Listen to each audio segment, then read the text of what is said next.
우리 하나님의 말씀 창세기 22장 3절 말씀 보시겠습니다.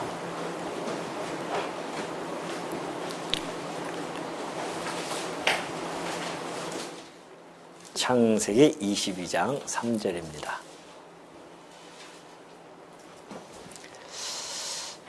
우리 한번 교독을 좀 해보도록 하겠습니다. 아브라함이 아침에 일찍이 일어나 나귀의 안장을 지우고 두 종과 그의 아들 이삭을 데리고 번제에 쓸 나무를 쪼개어 가지고 떠나 하나님이 자기에게 일러주신 곳으로 가더니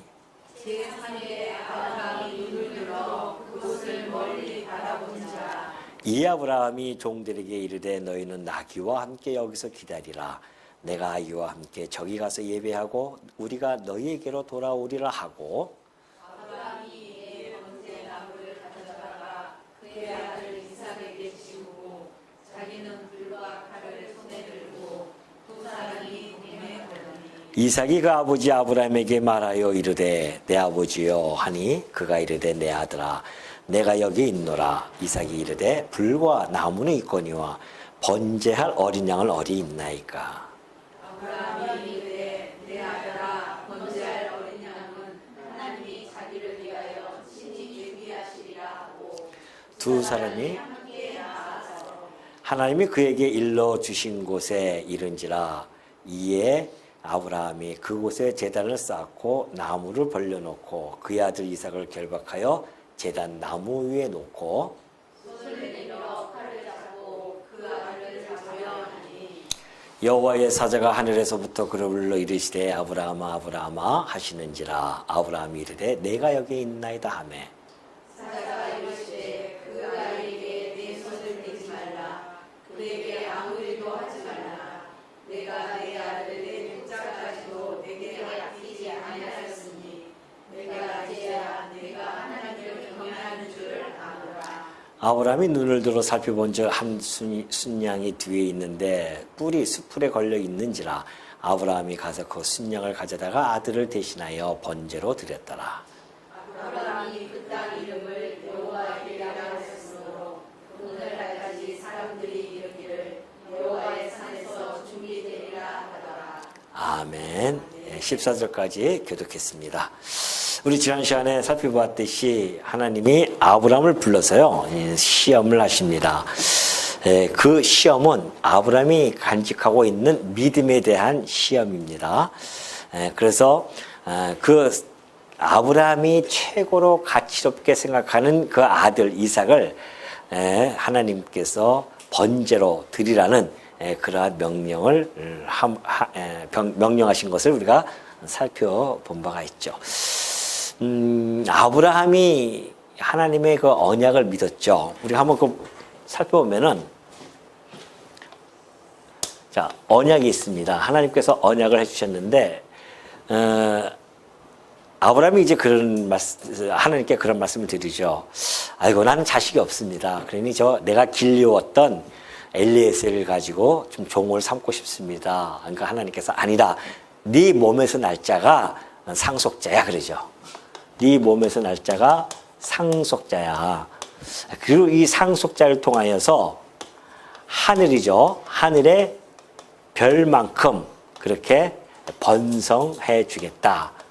번성을 해주겠다는 그런 약속을 해준 겁니다. 이것이 창세기 15장의 내용이죠. 자, 이 언약을 듣고 자식도 하나 없는 그 아브라함이 이 언약을 믿습니다. 믿어요. 그러니까 하나님께서는 이 믿음을 보시고 아브라함을 의로 여기십니다. 의로 여기셔요.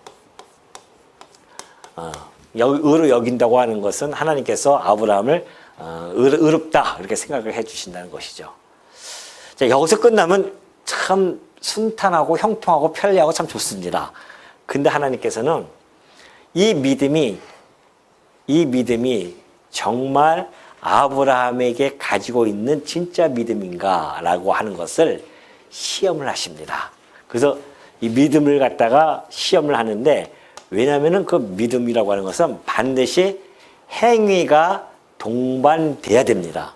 믿음만 가지고는 안 된다는 거죠. 그래서 행위를 하나님께서 정말 이 믿음의 행위가 나타나는지 시험을 지금 여기서 하신 겁니다. 시험. 자, 이제 이렇게 시험을 받으러 가는 거죠. 시험을 받으러 아브라함이 데리고 그 모리아산으로 아들을 데리고 가는 내용이 이제 3절부터 나타나죠. 3절 보면 그러죠. 아침에 일찍 일어나요.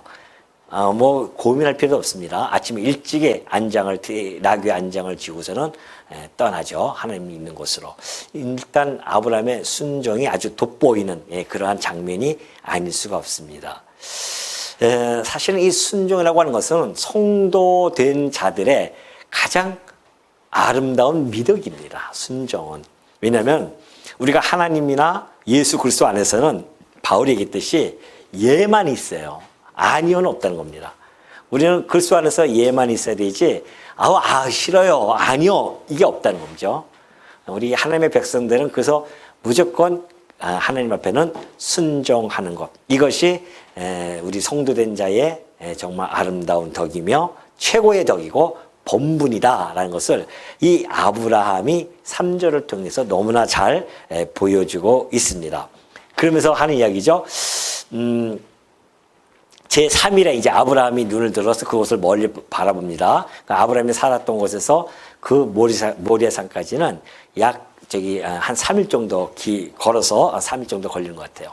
도착했어요. 이제 멀리서 바라보니까는 이제 그곳이 이제 보기 시작합니다. 그때에 아브라함이 종들에게 이르되 너희는 나귀와 함께 여기 있어라. 기다리라는 거죠.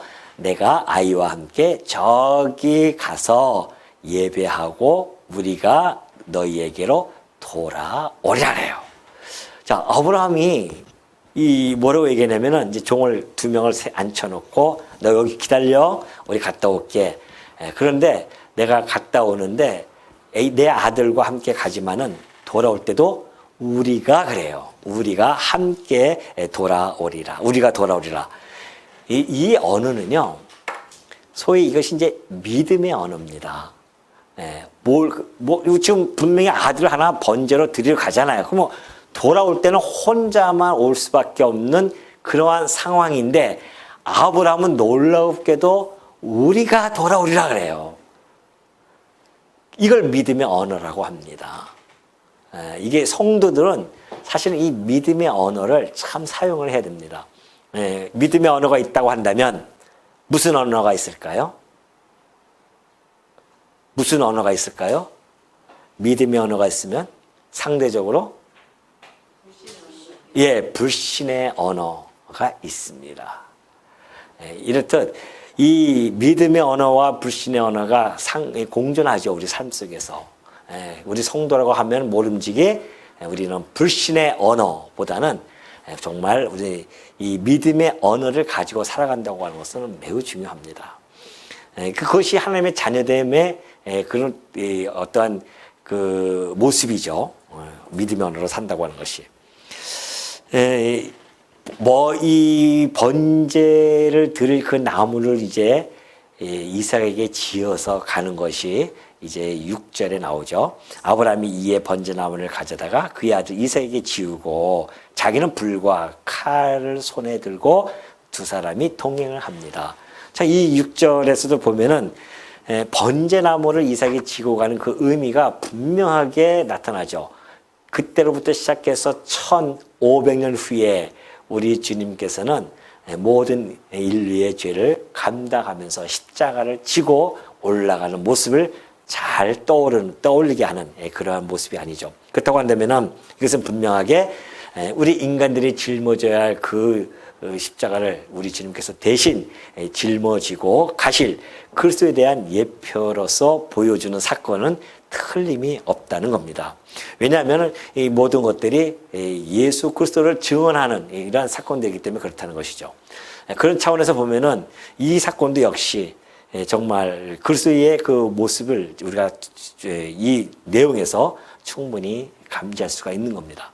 그러면서 7절 보면 그러죠. 이삭이 그 아버지 아브라함에게 말하여 이르되 내 아버지여 하니 그가 이르되 내 아들아 내가 여기 있노라. 이삭이 이르되 불과 남은 있거니와 번제할 어린 양은 어디 있습니까? 라고 그렇게 이야기를 합니다. 참 어떻게 보면은 이 아브라함으로서는 마음이 아주 덜컹거리는 그러한 질문이 아닐 수가 없죠. 사실 아브라함은 그 아들을 데리고 올라갈 때에 정말 그 믿음을 가지고 물론 갑니다. 그렇지만 그 마음속에는 이러한 마음이 있었어요. 우리 로마서 4장 17절 보면은 바울이 그걸 잘 설명해 주고 있습니다. 기록된 바 내가 너를 많은 민족의 조상으로 세웠다 하심과 같으니 그가 믿은 바 하나님은 그래요.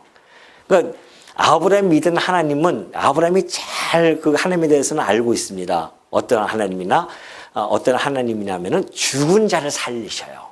그리고 없는 것을 있는 것으로 부르시는 이 시인이라 그러지 않습니까? 없는 것을 있는 것으로 부르시는 자다. 그런 거죠.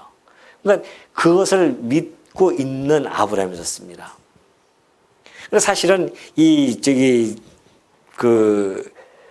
이삭도 마찬가지입니다. 이삭도 자기가 그 번제 나무를 쥐고 아무 물어보지도 않죠. 그런 모습을 보여주는데 그 순종하는 모습이나 아브라함이 이러한게 하나님을 확실히 알고 행하는 행동이 모든 것들이 지금 하나하나 정말 하나님에 대한 지식이 확실하지 않으면은 나올 수 없는 그런 모습들을 하나하나 지금 보여주고 있습니다. 그래서 이 8절에 보면은 뭐라고 합니까? 아브라함이 이르되 내 아들아 그래요.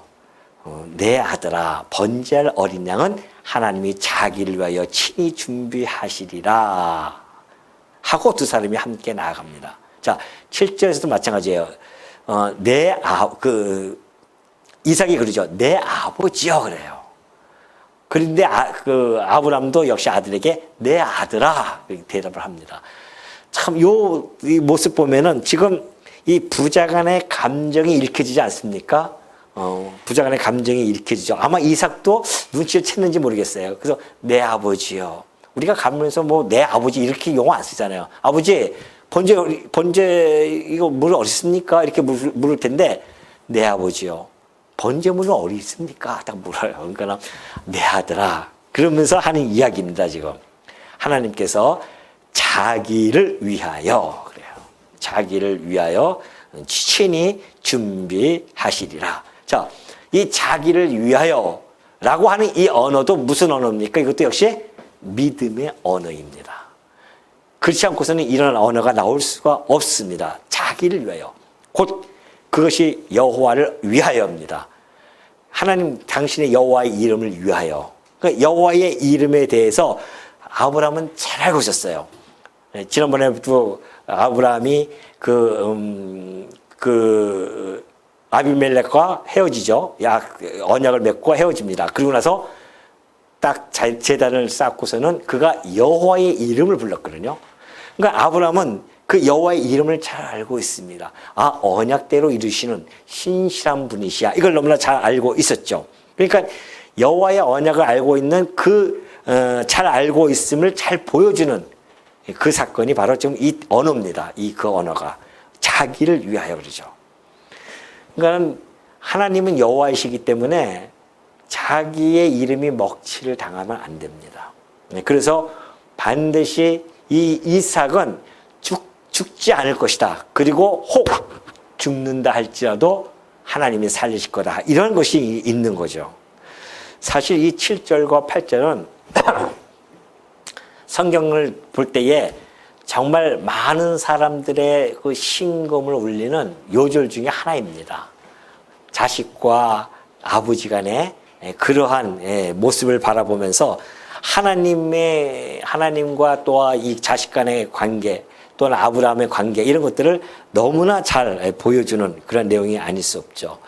이 자식을 번제로 드려야 할 하나님 아버지의 그 고뇌가 이 안에 담겨져 있습니다. 이 언어 속에는 그 고뇌가 있죠. 왜냐하면 하나밖에 없는데 지금 번제물로 드려야 된단 말입니다. 그럼에도 불구하고 자기가 이삭을 사랑하는 것보다도 사실은 하나님이 이삭을 더 사랑한다는 것을 알고 있습니다. 그 신뢰가 있는 거죠. 지금 이 아브라함의 이 시험에는 아브라함의 마음에는 뭐가 녹아져 있냐면은 바로 그의 고뇌와 그 다음에 하나님에 대한 신뢰, 이 두 가지 마음이 지금 잘 어우러져서 아주 복합적으로 잘 나타나고 있어요. 이 시험 가운데. 이것이 지금 6절, 7절, 8절에 잘 보여주고 있죠. 아브라함의 고뇌도 있을 겁니다. 자식을 바쳐야 하는 그 이야기, 자식을 앞에다 놓고 아니야, 번제물은 따로 있을 거야 하면서 올라가는 그 모습. 혹 우리가 쉽게 생각하면은 뭐 없을 수도 있지 않을 거예요. 자기식을 죽을 수도 있단 말입니다. 거기에 대한 고뇌도 있을 것이고, 그러나 하나님이 나보다 더 이삭을 사랑할 거야 라고 하는, 그 언약 자손을 사랑할 거야 라고 하는 신뢰가 함께 있는 것이죠. 그러니까 내 아들아, 하나님께서 자기를 위하여 그 번제물을, 어린 양을 친히 준비하실 거야 라고 하면서 나아가는 그 모습을 보면은, 정말 이 모습 속에서 우리가 하나님께 어떻게 우리가 하나님 앞에서 우리가 대해서 살아야 되는지를 너무나 잘 보여주는 대목이 아닐 수 없죠. 9절 보면 그래요. 하나님이 그에게 일러주신 곳에 이른지라 이에 아브라함이 그곳에 제단을 쌓고 나무를 벌려놓고 그의 아들 이삭을 결박하여 제단 나무 위에 놓고요. 손을 내밀어 칼을 잡고 그 아들을 잡으려 하니 그래요. 이것은 뭐 그냥 적당히 액션을 취하는 것이 아닙니다. 지금 할까 말까 뭐 이런 것이 아니에요. 아주 세밀하게 마치 슬로우 비디오가 막 영상 보면 슬로우 비디오로 보여주듯이 손을 내밀어 칼을 잡고 그 아들을 잡으려 하니 이렇게 표현을 해주고 있거든요. 생생하게 그 모습을 하나하나 딱딱 카트를 해주면서 지금 보여주고 있습니다. 그러니까 지금 이 아브라함이 정말 그 자식을 죽이려고 하는 그런 모습을 잘 보여줍니다. 이삭도 마찬가지예요. 이삭도 지금 묶이잖아요. 묶는데, 이삭이 지금 100세가 넘은 그 아버지를 이길 수 없겠습니까? 그 힘으로서야 이길 수 있죠. 도망갈 수도 있단 말입니다. 그럼에도 불구하고 이삭이 그대로 순종하는 이 모습이 그 안에 또 잘 담겨져 있습니다. 이런 걸 보면은 이삭이 만약에 하나님과 그 아버지에 대한 절대적인 믿음, 그것이 없다고 한다면은 이삭 안에 정말 그 절대적인 어떠한 평안이라든가 절대적인 순종은 나오지 않았을 것입니다. 그러니까 그 아버지의 그 아들이죠, 사실은. 이삭도요, 아버지와 하나님에 대한 절대 믿음이 있었습니다. 그래서 아무 말 없이 그냥 묶여서 제단 위에 올라가는 것이죠. 여러분, 이 모습이 너무나 생생하게 잘 떠오르지 않습니까? 그래서 이사야 선지자는 이러한 상황을 바라보면서요, 아주 멋들어지게 이렇게 예언을 해주고 있죠. 이사야서 53장 7절 보니까 그래요. 그가 곤욕을 당하여 괴로울 때에도 그의 입을 열지 아니하였으며 마치 도수장으로 끌려가는 어린 양과 털 깎는 자 앞에서 잠잠한 양같이 그의 입을 열지 아니하였더라래요. 자, 1500년 전에 2000년이죠. 예수님 오시기 전에 2000년 전이죠. 근데 이사야 선지자는 700년 전이니까 약 1300년 전에 아브라함과 이삭의 그 사건을 보고 이사야는 그걸 바라보면서 하나님으로부터의 그 계시를 받아가지고서는 그때 당시에 이삭이 취했던 그 행동, 그것을 장차 오실 그리스도께서 행하실 것으로 바라보면서 그걸 이 예언을 해주는 겁니다. 정말 잠잠한 양같이 그가 입도 열지 않아요. 우리 주님께서는. 그 십자가에 갔을 때에 지실 때에 우리 주님이 아무 소리 안 하고 그냥 수긍하고 순종하지 않습니까? 이걸 이제 바울이 빌립보서 2장 8절에서 이렇게 해석을 해주고 있는 겁니다. 사람의 모양으로 나타나서 자기를 낮추시고 죽기까지 복종하십니다. 이것이 이삭이 죽기까지 복종했던 그런 모습을 2000년이 흐른 이후에 예수님께서 직접 보여주시죠. 실제적으로 보여준단 말입니다.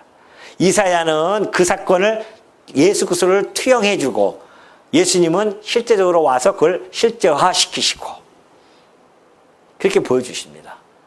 그래서 여러분 진짜 우리가 성경을 이렇게 보지만은 세상에 이런 성경은 없는 거, 책은 없죠, 진짜. 이 성경을 보면은 사실 세상 책들이 너무너무, 그렇다고 우리가 뭐 안 읽는 건 아니지만은 시시해요, 진짜. 인간들이 쓰는 책들은 되게 시시해 보입니다. 성경을 깊이 묵상하다 보면은, 야, 이 진짜 진리의 말씀, 2000년과 이 시대와 역사를 완전히 넘나들면서 역사에 섭리해 가시는 그 하나님의 손길이 이 성경에 쫙 기록되어 있는 걸 보면은 정말 우리가 이 말씀이 이 최고의 베스트셀러인 이 말씀, 하나님의 말씀 성경을 우리가 정말 우리 손에 늘 가지고 우리 마음속에 새겨야 할 이유가 여기에 충분히 있는 겁니다. 얼마나 멋있습니까, 정말. 그 이사야가 그걸 바라보면서 오실 그리스도를 바라보면서 과거의 그 역사를 가지고 이렇게 해석해주고 설명해주고 실천 또 직접 오셔서 또 그걸 보여주시고 이러한 정말 진리의 말씀을 우리는 지금 한자 읽고 있는 이 행복감을 지금 맛보고 있는 겁니다. 자, 그러면서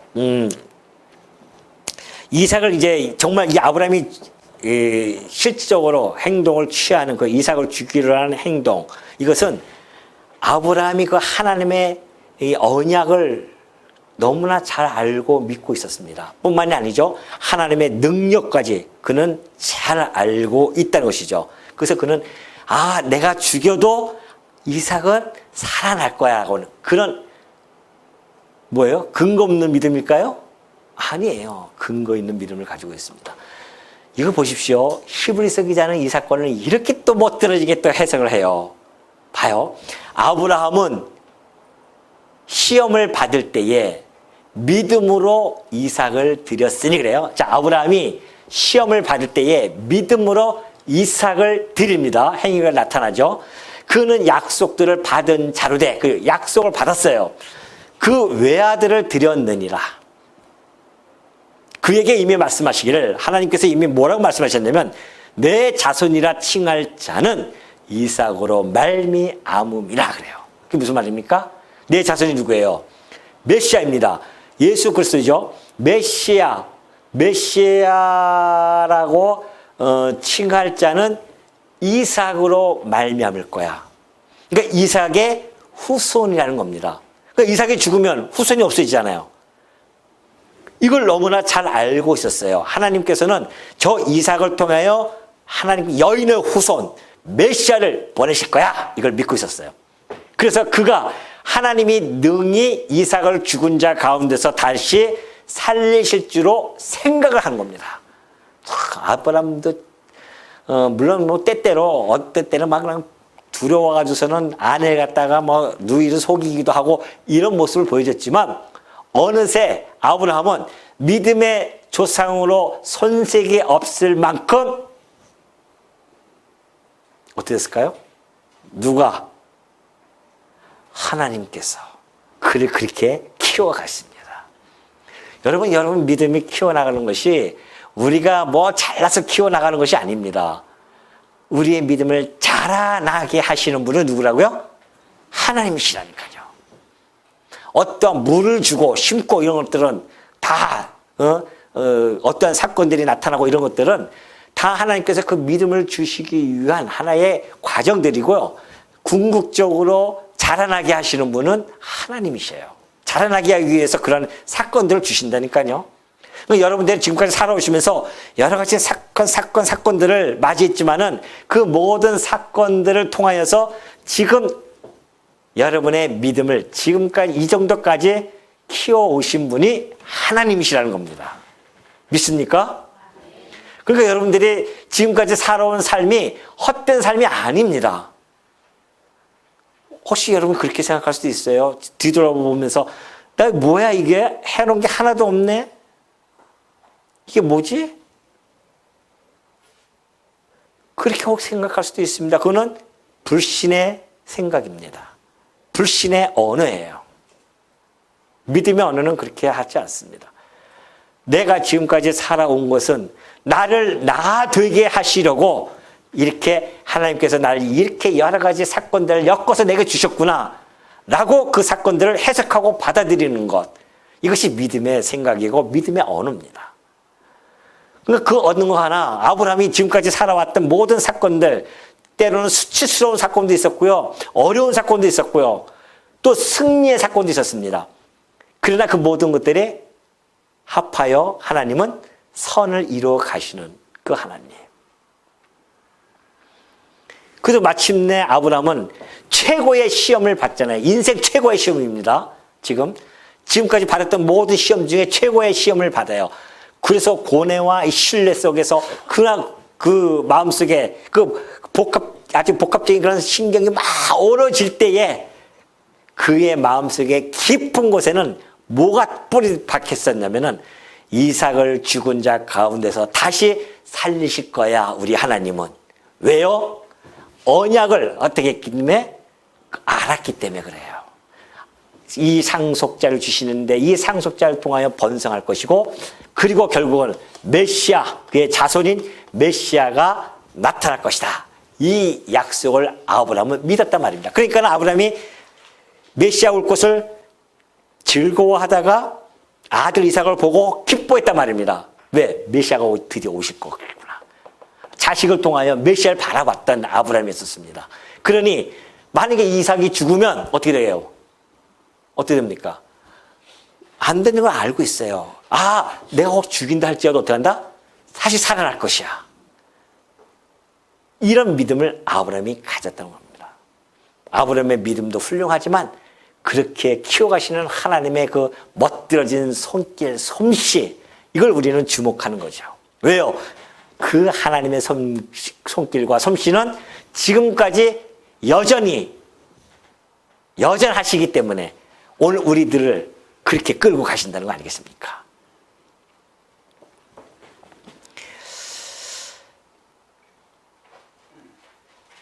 (11절에) 한번 볼까요? 11절 보면은 여호와의 사자가 하늘에서부터 그를 불러 이르시되 아브라함아 아브라함아 하시는지라.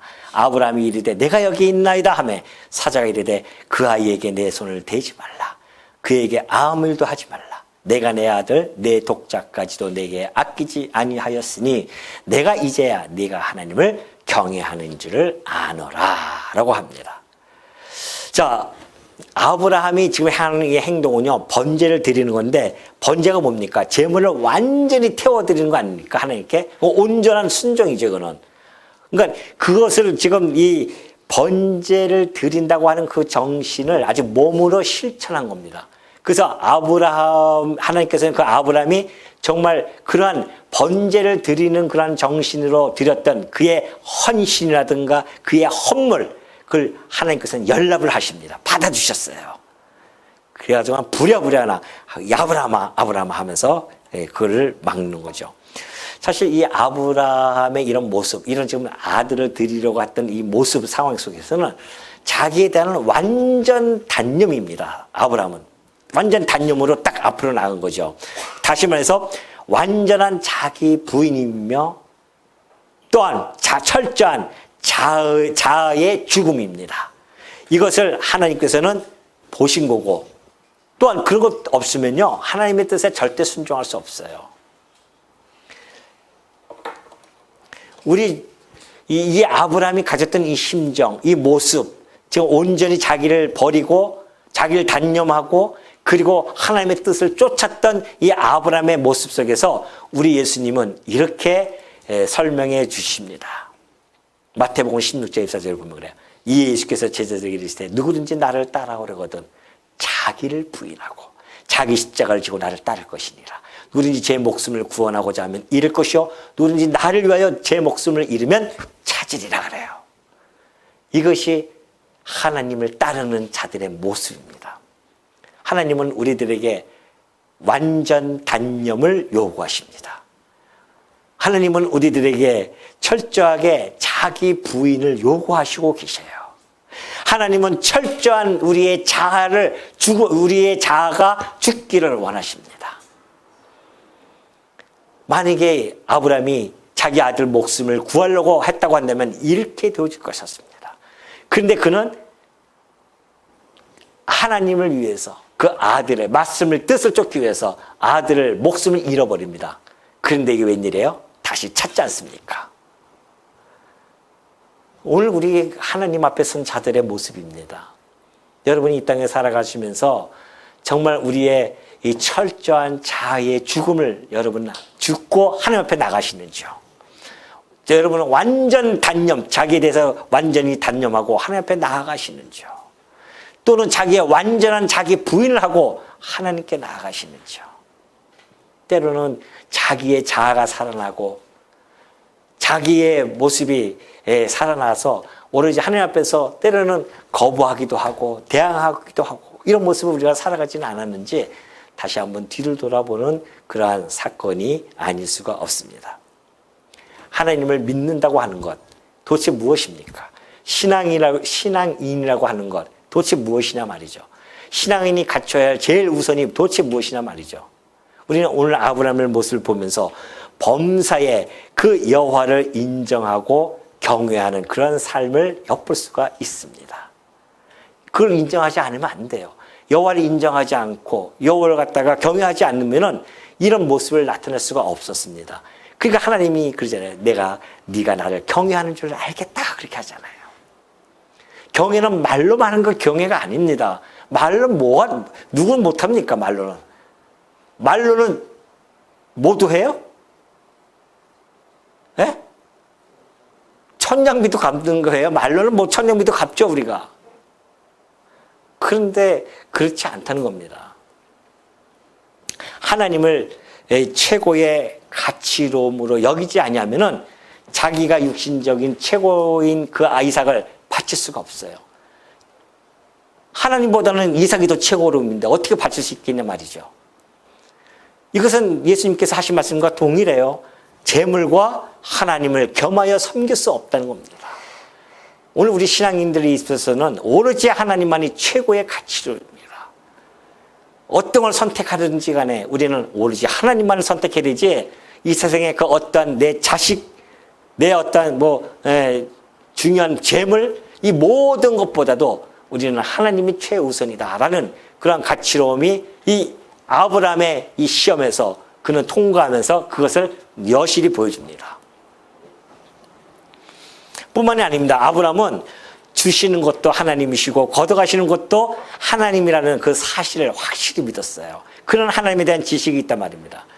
그러니까 우리가 하나님에 대한 지식을 정확하게 알면은 어떤 상황이 맞닥뜨려도 그것을 어떻게 이겨낼 수 있는지를 잘 보여주죠. 하나님에 대한 지식을 우리 한번 볼까요?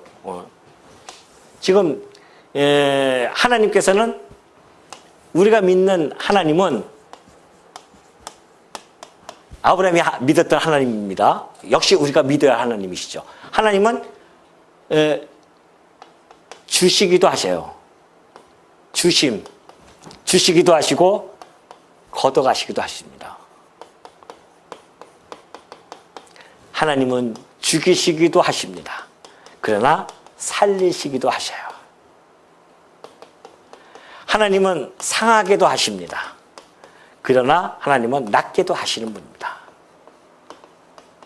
이것이 우리가 믿는 하나님이셔요. 이런 하나님을 우리가 믿고 있습니다. 이건 여호와가 아브라함도 믿었고 믿음의 우리의 선진들도 다 이런 하나님을 믿었어요. 한내도 믿었잖아요. 한내 기도 보십시오. 우리 하나님은 죽이기도 하시고 높이시기도 하시고 낮추시기도 하시고 이런 하나님을 믿지 않고서는 이러한 모습을 나타낼 수가 없습니다. 철저한 하나님에 대한 신뢰가 있어야만이 이러한 아브라함의 시험을 통과할 수 있게 되어진다는 것이죠. 결국은 아브라함은 믿음의 행위를 인정받습니다. 시험이 통과되어져 믿음의 행위가 통과되어져요.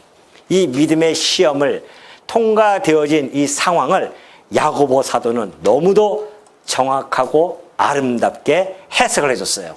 야고보서 2장 17절 넘어갑니다. 이와 같이 행함이 없는 믿음은 그 자체가 죽은 것이잖아요. 아니 믿음은 뭐하냐 말이죠. 행함이 없으면 죽은 거예요. 그거는 우리 조상 아브라함이 그 아들 이삭을 제단에 바칠 때에 지금 이 사건 아닙니까? 행함으로 의롭다 하심을 받은 것이 아니냐. 드디어 믿음의 행위를 통해서 의롭다 하심을 받아요. 여기까지 와야 됩니다. 하나님께서는 의롭다 여기신 겁니다. 아직 결판이 난 게 아니에요.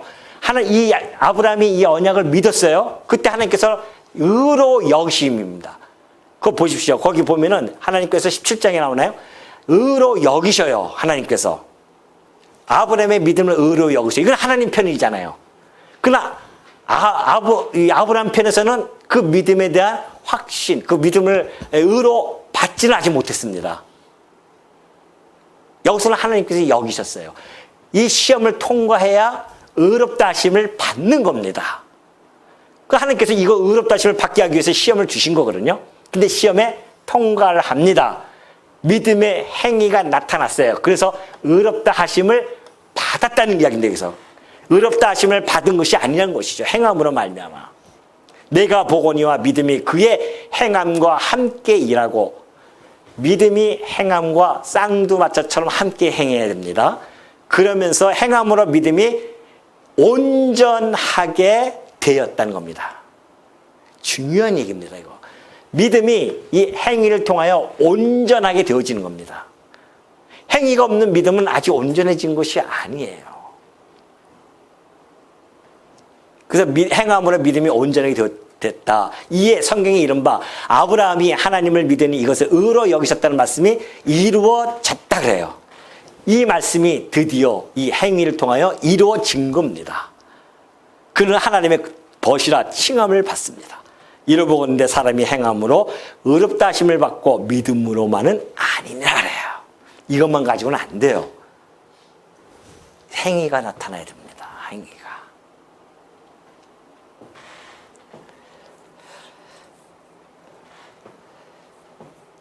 그러면서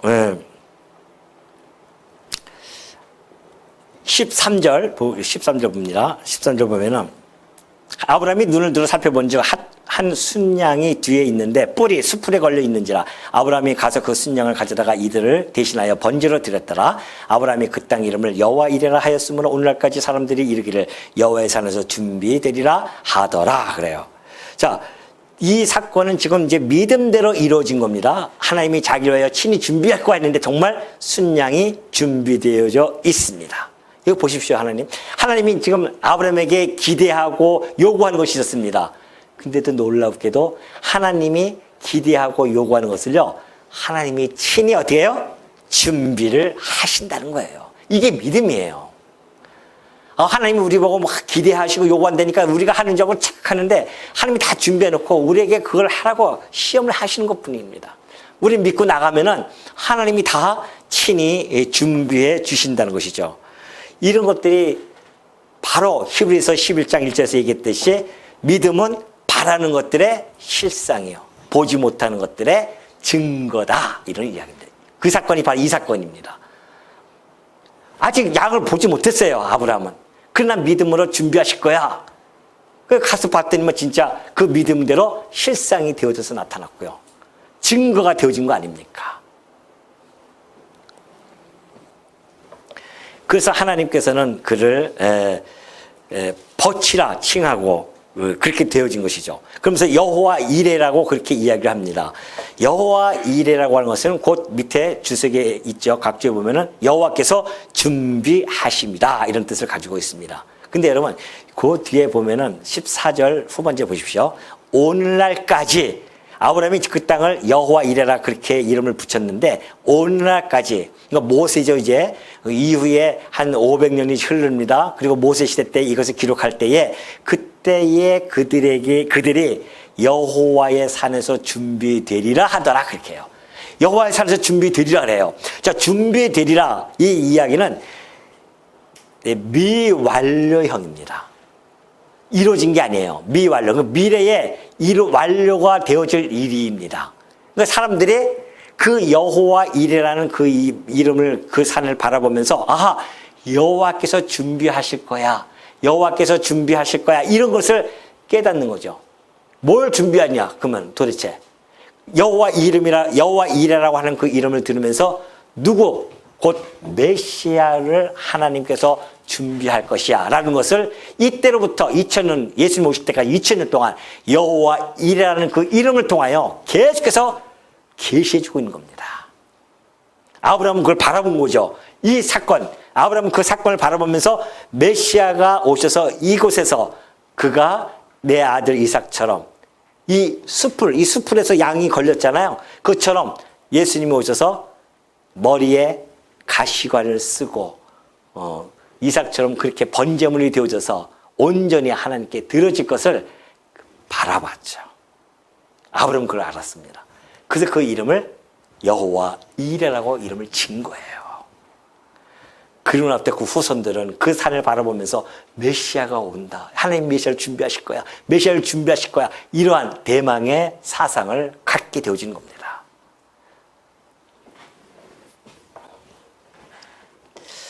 그러니 여러분, 보십시오. 이 사건이 결국은 아브라함, 하나님이죠. 하나님과 아브라함은 벗이라고 했어요. 벗의 관계입니다. 그리고 예수 그리스도죠. 그의 아들 예수 그리스도. 그리고 이삭이 있습니다. 이 모든 사건들, 지금 나타나는 이 모든 사건들은 하나님, 아브라함을 통해서 나타나는 이삭의 사건은 하나님께서 당신의 가장 사랑하는 독생자를 이 땅에 보내셔서 그렇게 번제로 드릴 것에 대한 하나의 예표로서 이런 사건을 보여주셨다는 사실이죠. 그러니까 이 사건이 얼마나 우리에게는 복된 소식입니까? 복음이에요. 이 사건을 바라보면서. 그리고 이 사건에서 예수 그리스도의 죽으심과 부활하심을 너무도 생생하게 이삭을 통해 전달해 줍니다. 이때부터.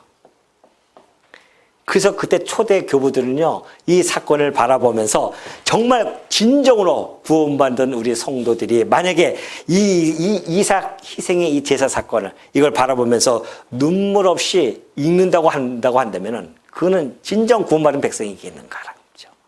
진정 구원받은 백성은 이 사건을 바라보면서 하염없이 감동과 감격의 눈물로 이 사건을 바라보게 되어질 것이고 여기서 하나님의 크신 은혜를 느끼게 되어질 것이다. 그래서 어떤 사람은 그런 이야기를 했다고 합니다. 주여, 이 감격과 깨달음의 이 뜨거운 눈물로 나의 무딘 영혼을 정화시켜 주옵소서. 혹시 여러분들이 지금 영혼이 무뎌지고 그랬다고 한다면 오늘 이 이삭의 사건을 통해서 감격과 감동을 다시 한번 깨달으시고 이 영혼의 이 무딘 영혼을 이 감격의 눈물로 적시는 우리 성도님들이 되어지시기를 당부드립니다.